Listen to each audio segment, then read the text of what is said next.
AgroAdvance apresenta Agro em Meia Hora ou Mais.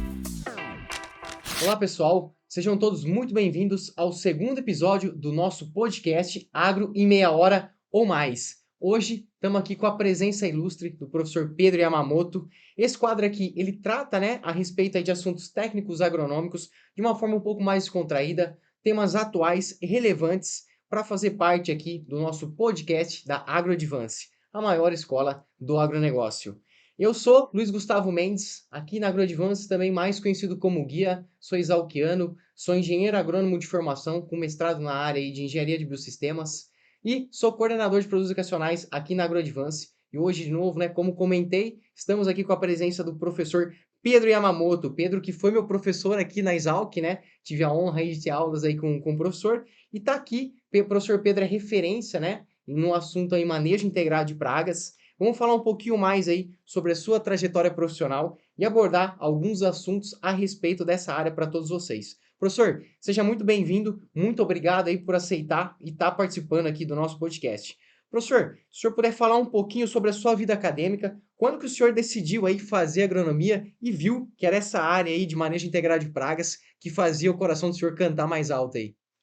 Bom, Guia, primeiramente, obrigado aí pelo convite. Acho que foi um prazer estar aqui com você, falando um pouquinho sobre manejo, né?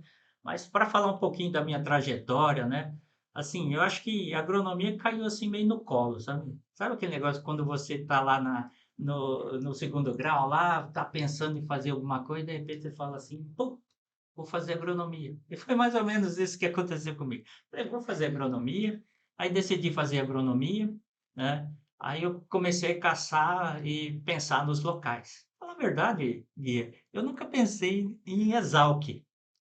Aí eu estava vendo lá como a inserção da Unesp é mais assim, vamos dizer, o estado de São Paulo todo, eu fiz o Unesp, prestei vestibular para o Unesp, acabei não prestando para a FUVEST, né? Fiz a VUNESP, passei em Jaboticabal e fiz minha graduação lá em Jaboticabal, né? E, felizmente, hoje eu sou um dos professores do Departamento de Entomologia e Carologia da Exalc, né? Maravilha, professor. E como vocês podem ver, aqui no Brasil a gente tem inúmeras instituições, professor, que são referências nesse assunto, um tema muito atual que assola aí é uma dor de cabeça muito grande aí para produtores Brasil afora. Então, ó, já a primeira pergunta, professor, quais são as suas expectativas para o futuro da área de manejo integrado de pragas? Eu acho que o manejo integrado de pragas, Guia, nunca teve tão em moda, tão em evidência, né? Eu acho que hoje todo agricultor ele tem que pensar em manejo integrado de pragas. Embora a gente hoje fala muito no desenvolvimento da área de controle biológico, a gente tem que lembrar que controle biológico está dentro do manejo integrado de pragas. Então, qual a perspectiva para o futuro do manejo integrado de pragas? É a sua maior utilização. Obviamente tem alguns gargalos, né? Tem algumas coisas que precisam melhorar, alguns estudos que são necessários ainda, mas de uma forma geral, o que eu vejo o futuro do manejo integrado de pragas? Um futuro bastante promissor, em que cada vez mais vão se utilizar as ferramentas dentro do manejo, né? Nós cada vez estamos desenvolvendo mais ferramentas, principalmente quando a gente está falando em controle biológico, né? Hoje nós temos aí desenvolvimento de N ferramentas, N produtos que a gente pode chamar dos bioinsumos. Então, hoje está cada vez mais crescente. E com a tendência, o que vai acontecer? Que a gente tenha realmente, a gente busque e a gente realmente alcance o jargão que a gente fala hoje. O que a gente fala hoje? Ah, quero produzir de forma sustentável. Então, acho que a gente está deixando de falar e realmente hoje estamos aplicando. E eu vejo que o manejo integrado de pragas é o caminho para a gente chegar nessa agricultura sustentável, regenerativa, qualquer que seja o termo, né? Então, eu vejo com bons olhos hoje o manejo. Então, nós temos que fazer manejo, empregar o manejo para a gente atingir essa nossa meta de uma agricultura sustentável. E a gente teve recentemente, né, professor, ministrando uma palestra aí no evento da Exalc, que cada vez as tecnologias também mais presentes vão auxiliar, né, os produtores. O senhor até mostrou ali, né, na apresentação, alguns aplicativos, né, que já são possíveis utilizando aí smartphones, georreferenciar onde estão essas pragas e para o produtor realmente, né, reduzir custo também, pensando em sustentabilidade, né, professor? Hoje a gente já está migrando, né, e partindo para essas tecnologias que o produtor também consegue, né, ser bem mais eficiente, talvez, do que um manejo convencional, né, que a gente tinha um pouco tempos atrás. Com certeza, né? Essas ferramentas da tecnologia, da agricultura 4.0, né? Da agricultura digital, eles estão ajudando muito. E eu acho que essas tecnologias, essas ferramentas que antigamente era visto pelo agricultor como uma coisa muito distante, hoje já está muito mais próxima, né? Então, hoje nós vemos na agricultura a utilização de sensores, drones e diferentes ferramentas que vão auxiliar. Inclusive, vão auxiliar, obviamente, no manejo, né? Nós trabalhamos com uma área de detecção de pragas, detecção remota de praga, ou seja, usando sensores, câmeras multi-espectral, usando radar, usando diferentes ferramentas aí para a gente encontrar melhor ou mais facilmente e no lugar correto as pragas, né? Então, o que que a ciência deve ainda em termos de manejo? Uma identificação mais correta das pragas. E essas tecnologias da agricultura 4.0, essas ferramentas da agricultura 4.0, com certeza vão ajudar muito, né? E estão ajudando. Obviamente, né, não é uma tecnologia pronta. E eu acho que nunca vai ficar pronta. Aqui eu me recordo uma frase do professor Molin, se eu não me engano foi o professor Molin que falou, né? É infinito, né? Quer dizer, nunca a gente vai chegar no todo, exaurir todo, né? Então sempre vão estar atrás, correndo atrás do rabo, mas nós temos que estar correndo, né? Então eu acho que é, a vinda dessas tecnologias aí vão ajudar muito o produtor e vai ajudar na adoção do manejo, que é isso que é importante, né? E eu sou suspeito, né, professor Pedro, dessa área. E eu fui orientado, né, do professor Molim. Gosto muito dessa parte de tecnologia, né? E eu acho que vem muito mesmo nessa linha que o senhor comentou, né, professor? Para auxiliar o produtor. Hoje em dia o produtor tem um smartphone, tá fácil acesso. Agora com conectividade chegando no campo também, a gente sabe que a gente tem vários desafios, mas cada dia, né, a gente vai estar levando essa tecnologia a um preço mais barato, a um fator aí que o produtor consiga também utilizar para reduzir custo e ser aí mais eficiente no campo. Professor, e começando aqui nossa conversa também, né? A gente falando aí a respeito de um ponto crítico no manejo de pragas, que é a seleção aí de população resistentes. O senhor poderia comentar um pouquinho mais, professor, com a gente aqui, quem seria aí hoje, né, o maior responsável por isso? E se existe algum jeito de evitar aí que essa seleção aconteça? Uma coisa que eu sempre costumo dizer sobre isso, Gui, é que algumas coisas que acontecem na agricultura, e principalmente falando nesse assunto que nós estamos tocando hoje da resistência, quem causa a resistência é o homem. Se não tivesse a intervenção do homem, não existiria resistência. Então, é uma coisa evidente. Se a gente é capaz, ou a gente causa a seleção de população resistente, a gente pode evitar. Então, isso tem que ter, o agricultor está ciente de uma coisa, não só o agricultor, mas todo o técnico do setor agrícola, que a resistência vem por, vamos dizer assim, decisões incorretas que nós tomamos. Então, a seleção se dá pela utilização constante de um mesmo produto. E a decisão de usar o mesmo produto repetidas vezes e em seguida é nossa.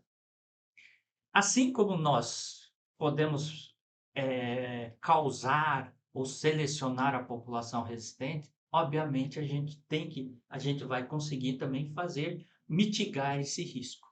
Então, existem ferramentas, existem maneiras, existem procedimentos que para a gente evitar, que é o manejo de resistência. Que na verdade é até simples de se dizer, talvez difícil de aplicar no campo, que é a simples rotação de produtos químicos. Produtos químicos por si só não, produtos químicos de modo de ação diferente. Então, nós podemos evitar. Assim como nós desenvolvemos, nós provocamos aí a seleção de população resistente, nós podemos evitar. Estou sendo bastante enfático e repetitivo, para as pessoas terem ciência que nós causamos e como nós causamos, nós podemos evitar. Legal, professor, muito bacana. Aí o produtor ficar atento, né, que hoje em dia, né, fazer a bordadura da forma correta, né, professor? Então, de novo, o professor falou, o próprio ser humano ali que é responsável por isso, né? E a gente também, se a gente causa isso, a gente também consegue evitar. Então, o pessoal que está no campo, ah, não, mas tem que fazer isso, vai produzir menos. Turma, mas às vezes não tem, né, o que fazer. É isso que precisa ser feito, né? Eu tenho que colocar ali uma planta, né, uma cultura que às vezes seja um pouco tolerante para evitar que seja aí feita essa resistência das plantas, das populações, né, de pragas, no caso. E, professor, já levantando esse ponto aqui, né, de seleção de populações resistentes, queria conversar um pouquinho aí com o senhor sobre duas pragas aqui que tiram o sono do produtor aí um bom tempo, né? Helicoverpa e a Spodoptera. E eu até tinha um professor na faculdade ali que falava que a Helicoverpa, tudo que for verde, ela tá mordendo, né? Até o tanque militar ali, ela dá umas mordidas que é... Mas a respeito da agressividade, né, que essas pragas têm. Hoje, cultura da soja, do milho, do algodão, não importa mais o que a gente tem ali no campo, né? Às vezes, até a rotação de culturas, essas pragas elas estão presentes na maioria das culturas agrícolas. E essas lagartas aí já são velhas conhecidas, né, do pessoal que está no campo.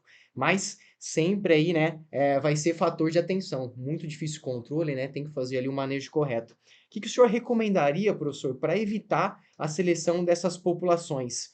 Depois, como a gente utiliza, né, o manejo integrado de pragas para controlar as lagartas e extrair aí o máximo de produtividade? Eu acho que essas duas pragas estão em situações hoje diferentes. Uma de pouca importância, que é Helicoverpa parmeja. Outra de grande importância, que é a Spodoptera frugiperda.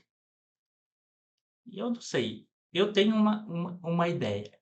Na minha opinião, aí eu gostaria de até o pessoal pudesse interagir com a gente, né, para a gente saber a opinião. A pior praga da agricultura brasileira é Spodoptera frugiperda. A pior praga para mim da agricultura brasileira é a lagarta do cartucho.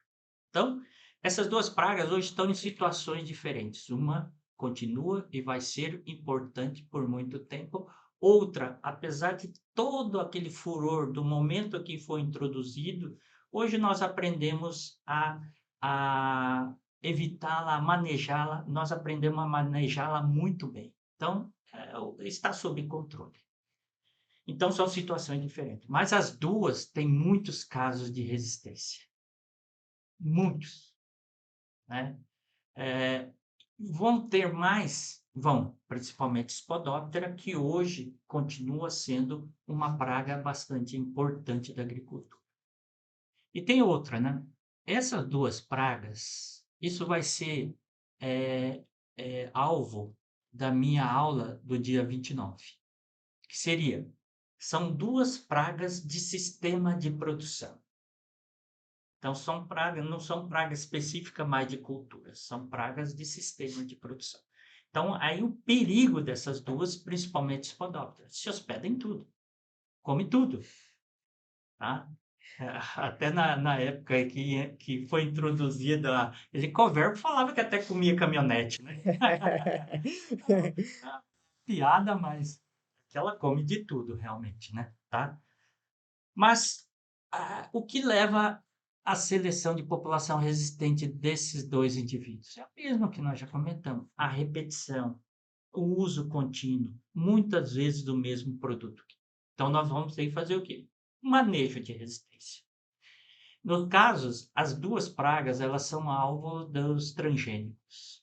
E nós também temos que fazer um manejo bem feito dos transgênicos. Então, no caso inseticida, rotação de produtos de grupos químicos diferentes, não de ingrediente ativo diferente. Grupos químicos, modo de ação diferente. Tá? E no caso dos transgênicos, manter a área de refúgio. Então, há uma pequena adoção, nem todos adotam. Nós temos que pensar nessa adoção da área de refúgio para um manejo de resistência para as tecnologias BT. Senão, nós vamos perder essa tecnologia em algum tempo. e principalmente perder para a Spodoptera, né? Tá? Então hoje, Spodoptera fugiperda, além de ser uma praga do Brasil, também entrou na África e entrou na Ásia. Aí eu sempre brinco assim, agora os africanos, agora os asiáticos vão conhecer o que que é uma praga de verdade, né? Então essa é a grande questão aí. Então são pragas importantíssimas, mas principalmente Spodoptera.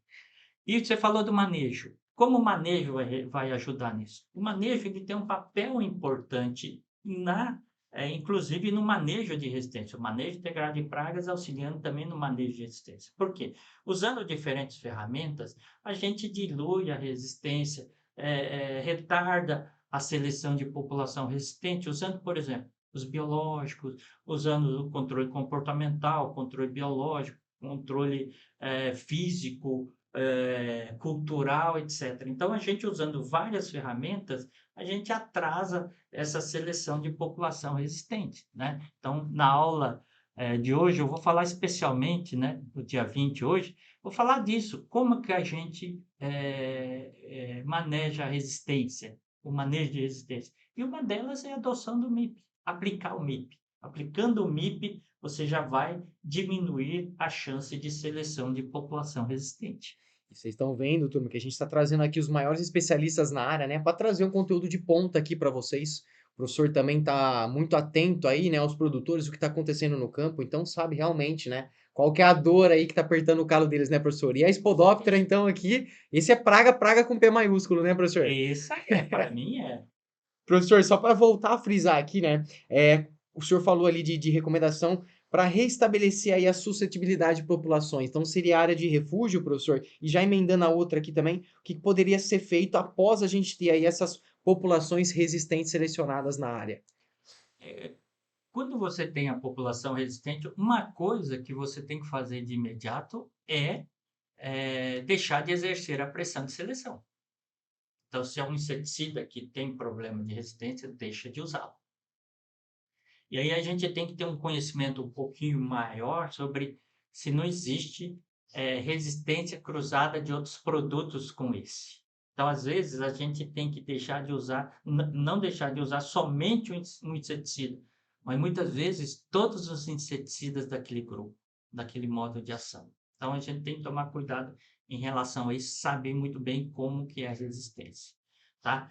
Então, deixar de exercer a pressão de seleção é o primeiro passo. Ah, é uma variedade transgênica que já não funciona mais. Não, deixa de usar, que ela não vai funcionar. Então, exercer a pressão de seleção.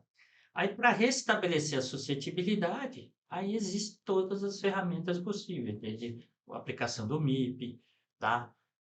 Também a gente tem que pensar em rotação de produto, tem que pensar até na mistura de produtos, tá? Então, a gente pode mitigar o risco e a gente pode também resolver o problema quando a gente cria esse problema, né? Muito bacana, professor. Saindo um pouquinho agora, talvez aqui estamos batendo bastante, né, nessas grandes culturas. Na cabeça de vocês deve estar aí soja, milho, né? Vindo um pouquinho para a citricultura, professor, um problema grande aí também, psilídeo, né, na citricultura, um respeito à resistência aí, né, dessas populações. Está trazendo uma grande dor de cabeça aí para o pessoal de citros. O que que o senhor acha aí? O que que o senhor pode nos falar um pouquinho, né, a respeito desse ponto? É algo que realmente vai preocupar aí os pesquisadores, professor? E vem aí para causar mais dor de cabeça para os produtores? Com certeza, tá? Com certeza vai estar trazendo e vai trazer mais dor de cabeça, né? Assim, ao contrário que a gente falou até agora, Spodoptera, Helicoverpa, Psilídeo tem uma diferença. Ele é mais considerado um causador de danos indiretos do que danos diretos. Então, qual o dano indireto que ele causa? É vetor de uma bactéria. Então, a tratativa dentro do manejo para um inseto que é vetor é diferente, porque ele é vetor de um patógeno que causa uma doença e uma doença que é limitante da produção, nesse caso, citros. Então, é diferente.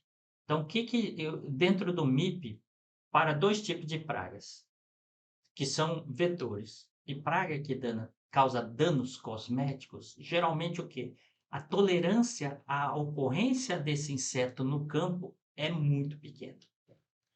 Então, quase que é binário. Apareceu, a gente controla. Então, o nível de controle sempre vai ser o quê? Aquele nível bem baixo.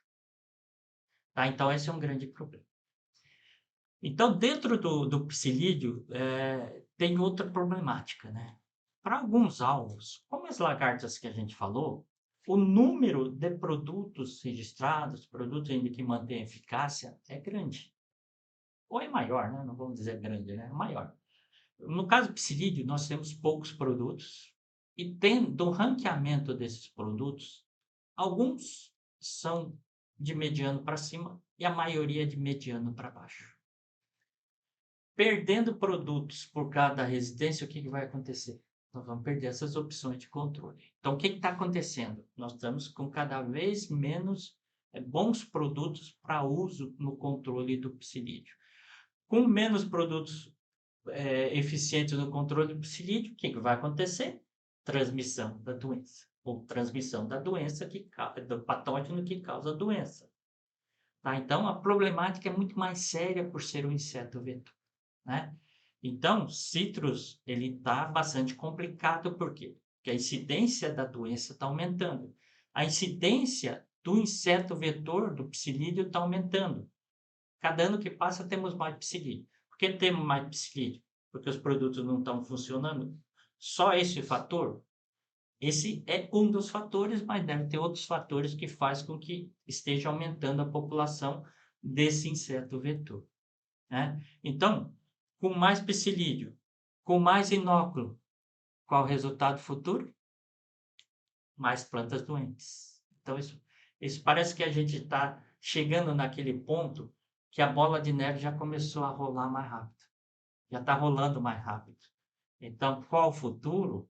Se a gente não tivermos alternativas, um manejo bem feito hoje, é chegar no fundo do poço. A bola de neve vai chegar lá. O pessoal até brinca aqui, professor, quem é do Citrus aí vai saber, né? Eu falo que aqui na região é o CVC, né? É o Citrus vira cana. Depois tira o Citrus ali e põe cana-de-açúcar, né? Para evitar essas doenças. O que o senhor aconselharia, professor, talvez para evitar essa seleção de resistência? Vai na mesma linha que o senhor comentou também para lagartas?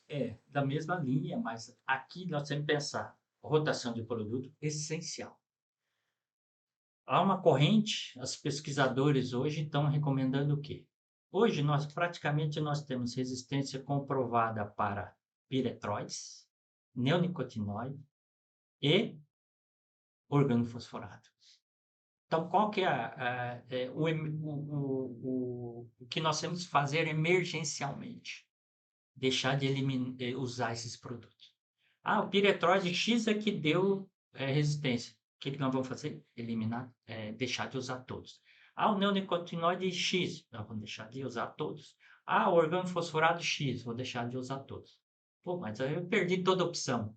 Basicamente isso. Temos opções além desses? Temos. Mas vamos dizer, um sacrifício que nós temos que fazer hoje para a gente conseguir sobreviver. Se a gente não fizer isso hoje, nós não vamos ter amanhã. Então, para ter amanhã, nós vamos ter que fazer essa coisa drástica hoje. E usar todas as ferramentas que for possível para o manejo de psilídeo. Né? Tem gente usando, por exemplo, nas bordas, caulin, aplicação de caulin, que deixa a planta branca, isso repele o inseto não encontra a planta, dificulta a sua alimentação, etc. É um sacrifício que vai ter que ser feito? Vai. Período de rotação, talvez tenha que aplicar isso semanalmente, quinzenalmente. Nós vamos ter que usar outras ferramentas. Então, nós vamos ter que abrir nossa caixa de ferramenta e usar todas as opções que a gente tem lá dentro. Maravilha, professor. E já indo para a parte final aqui do nosso podcast, para quem ainda não se atentou, professor, dessa importância do MIP, né, de manejar, de se atentar a essas novidades, qual que é a recomendação que o senhor deixa aí para o produtor cada vez ir buscando, professor, novas soluções, novas tecnologias, novos jeitos de manejar sua lavoura? Com certeza. Está aparecendo. Tem tecnologias sendo desenvolvidas. Temos mais opções de biológicos, né? Seja ele macro e principalmente micro. Então, hoje já temos aí, sei lá, 170, não lembro bem o valor, 170 empresas comercializando insumos biológicos, tá? Ou bioinsumos de uma forma geral, vamos extrapolar e estender isso. Então, está surgindo opções. Está surgindo novos produtos. Tem muito do mesmo, óbvio, mas eu acho que a competição também ele vai ser salutar, porque nós vamos ter um produto com vamos dizer assim, um custo mais desejável ou melhor para o produtor, né? Tá? Então, é procurar. Meu inimigo é tal. Vou procurar todas as opções que eu tenho e tenho que incorporar ele de uma forma, tá? Eu sempre digo uma coisa: não existe bala de prata no controle de pragas. Isso é ponto pacífico. Não existe, não é possível conduzir qualquer cultura que seja com uma única ferramenta. E geralmente a pessoa coloca mais esforços e mais, vamos dizer assim, mais atenção no quê? No químico. Então, já teve exemplos no Brasil no passado que a cultura dependeu tanto do químico, o que aconteceu? A cultura desapareceu, porque se tornou impossível manejar a cultura de tanto produto que se utilizava. Qual foi a saída? Deixa de plantar, vou plantar outra coisa, né? Então, tem que pesquisar e usar todas as ferramentas. Uma coisa que eu tenho sempre dito aí, guia, é o seguinte: sempre, você está trabalhando na cultura, você está trabalhando com as pragas. Primeiro ponto, conheça bem seu inimigo. Então, você tem que saber o quê? Quais são as fortalezas e, principalmente, quais são as fraquezas dessa praga. Para quê? Para a gente conseguir eliminá-las de forma muito mais precisa, né? Então, conhecimento é primordial, tá? Então, acho que quem faz os cursos de você tem uma vantagem nisso, está buscando conhecimento, né? Isso é essencial. Então, se a gente não conhecer nosso inimigo, a gente não vai saber como combater esse inimigo, tá? Então, conhecimento é primordial, conhecer as ferramentas, integrar essas ferramentas. Uma só não vai resolver, muitas vezes. Às vezes a gente vai ter que juntar um químico com um biológico, usar diferentes ferramentas para a gente atingir o alvo. E eu dou um exemplo para você que talvez seja hoje todo mundo fala de dálbulos, enfesamento e milho.